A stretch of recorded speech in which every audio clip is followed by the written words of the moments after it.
Good morning. এখন হলো ভোর 5টা বাজে।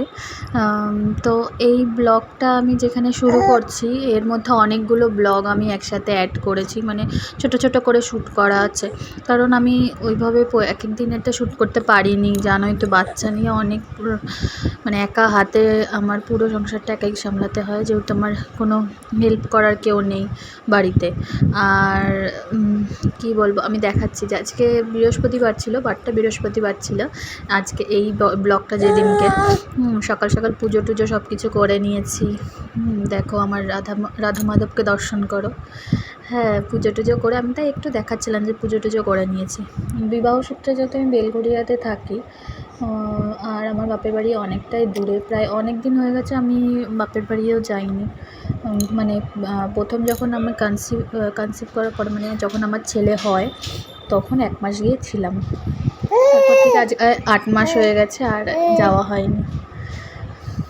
ঠিক আছে, সামনেই ও মামা ভাত খেতে যাবে, ওর অন্নপ্রাশন হয়ে গেছে, এবার মামা ভাত খেতে যাবে।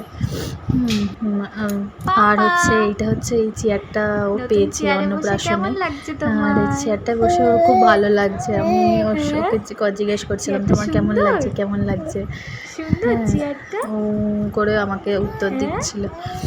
এখন বসতে দাঁড়াতেও খুব ভালোবাসে, ভালোও লাগে। আমাদের তাকিয়ে রয়েছে, ওই যে কথা বলছে, দেখো মুখটা নাড়ছে, দেখতে পাচ্ছ? মুখে নিয়ে আমার সারাদিনটা কেটে যায়। ওর বাবাও অফিসে থাকে, আসে সারাদিন ওই আমার সঙ্গে, যার সাথে আমি সবসময় কথা বলি।